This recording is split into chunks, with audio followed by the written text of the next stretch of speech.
playing fast, call it high speed. I've been working hard, yeah, I've been working nightly. If you think you'll win, ha, nah, likely. I be taking shots, yeah, cold-blooded, icy. Watching numbers grow is what I call sightseeing. In the I'm kind of boring. This is what I love doing every morning, is sitting out here and watch these little guys.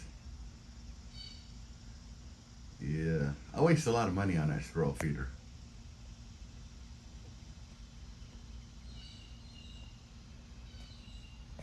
There's the old Blazer.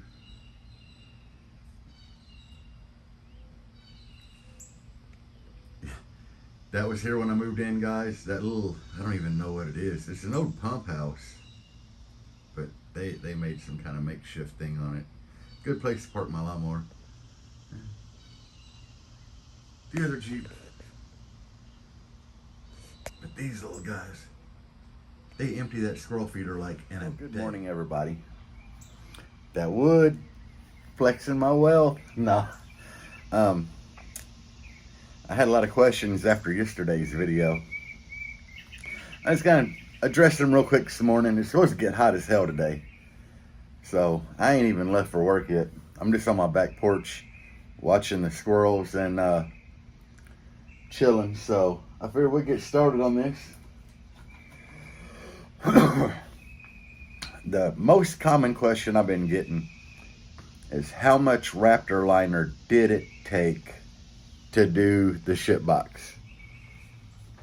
And I bought an 8-quart kit off of Amazon, and that was tintable.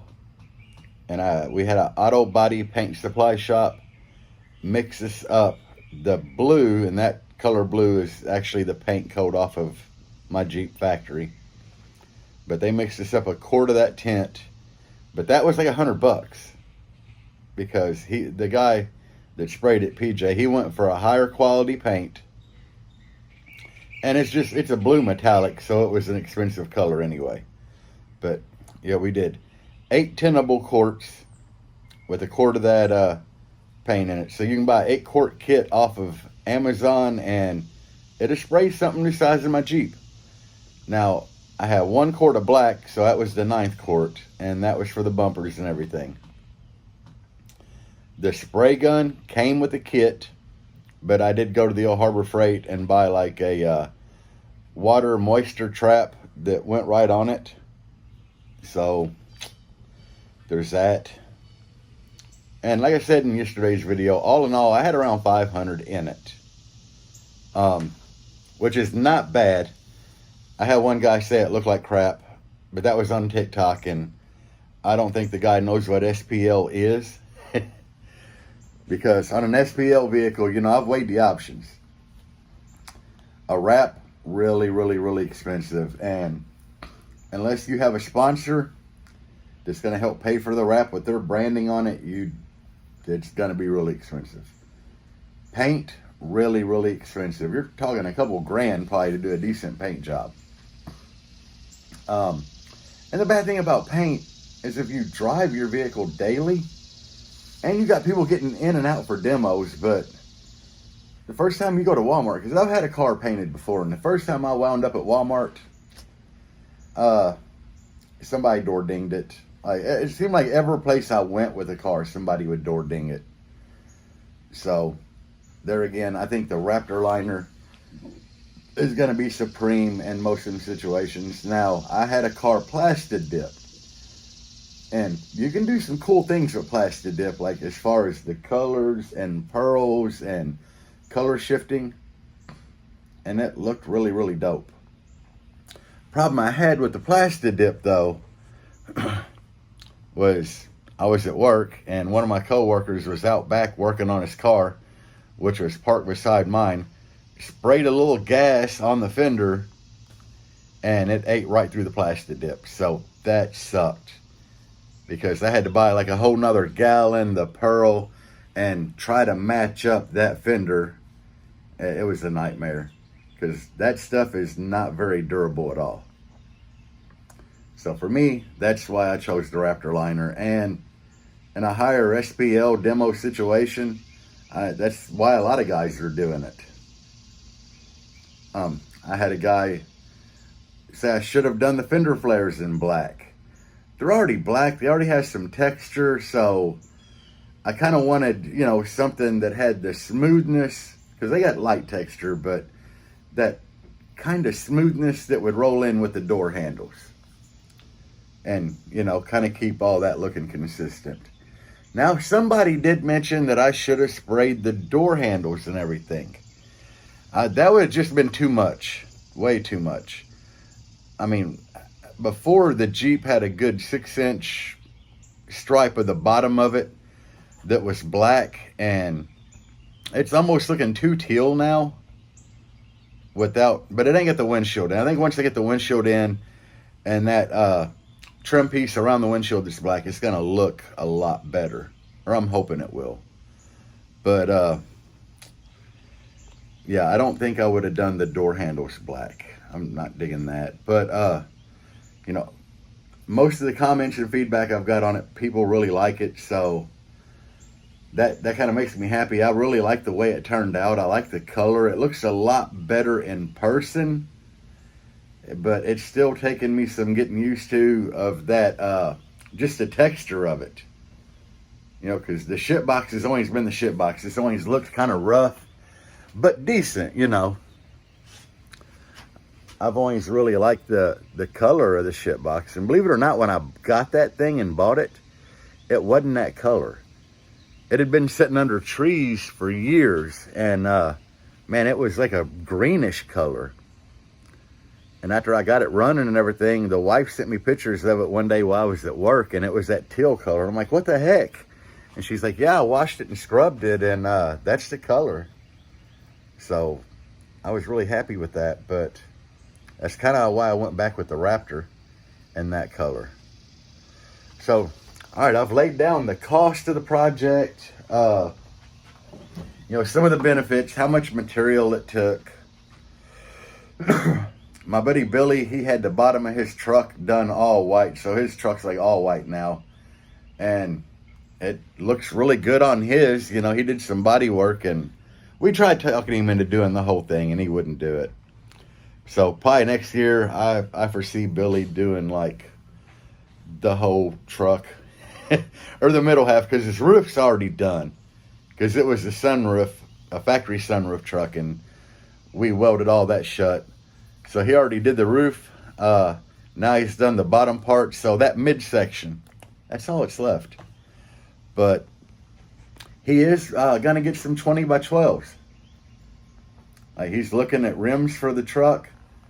So he's going to do 20 by 12s like I have on the Jeep. And I think his F-150, or we call it the F-160, I think it's going to look really dope when he gets them on there with the bottom all sprayed and everything. But guys, I don't really have a long video for you today.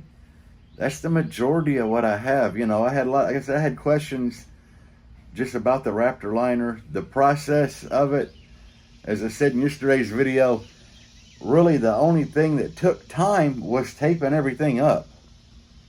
And if you're going to tape stuff up, get a razor blade or X-Acto knife or something and slap that tape on, run your fingernail through there, run a blade, cut it, and try to get really clean with the cuts. And you definitely want to unmask it about 40 minutes after you spray that final coat. That way it's still soft and you can get the tape off without messing anything up. But if you it's easy to do. I had somebody that sprayed a lot come and spray mine, but I don't think it would be super hard. He used a sprayer that came with the kit. The tip thing that goes in, it's like that long. He did adjust that. Like he would start spraying and screw it in. I don't know. He was adjusting on it, but when he found the texture that he was happy with, he sprayed it. People are asking how many coats went on. I know you do a really light first coat for like a tack coat, and you wait a few, I think by the time you go all the way around it, it's time for the second coat. He sprayed a second coat a little heavier, a third coat, and then he actually came in and chilled out, drank some water. It was hot. He sit in front of the fan, drank some water for a while, he probably waited about 20-30 minutes, and then he went out, and that was like the final. They call it a drop coat. That's where you just kind of spray a little further away from everything and let it fall on, and it makes everything look really uniform. So he did that. It didn't take long. I mean, he would put a fresh bottle of stuff on that was mixed, and literally within like a minute it would be empty. And Clint, the guy that was helping him, he was actually like, there'd be a fresh bottle on the sprayer, and he would have one in his hand with the cap off with the activator already measured out. And when Paul finished one, he would pour the activator in, and he would put the cap on, shake it real quick, because he had already shooken the color in it to mix it. So he'd put the activator in, shake the bottle up, and pull the cap off and hand it to Paul, and he would stick it straight on the sprayer, start spraying, and at that point Clint would run in and mix 2 more bottles real quick and head out. So they had a really good thing going. I mean, they had a very good system. I could tell they had worked together before. But yeah, the way they did it, it was really, really good to watch. But anyway, guys, I just wanted to address the questions I had on the old Raptor. Only thing I really got left to do is we already gave the guy a call to put the windshield back in, so whenever he gets time, he's going to stick the windshield in it. I got to take all of my door glasses and stuff over and put them in, and I got to stop at the junkyard and get some of the newer style rear window trim, because everything on my Jeep body-wise stopped kind of in 96 was the last year. But a lot of the stuff from 97 to 2001 fits, and it's just a lot better. So I took all the rear window trim, like the back doors, all that trim off, and I just like bent it up, pulling it. I didn't care because I was already planning on doing the 97 newer trim. So I got to swing by the old junkyard and grab some of that, but I'm hoping to start enclosure this weekend, guys. I want to get that knocked out. And then I got to do a door build. So that's my old doors.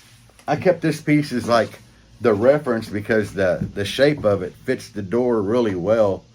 So I can just lay out on wood and trace it out. But anyway, guys, peace out. And as always, bass on. And thank you for watching.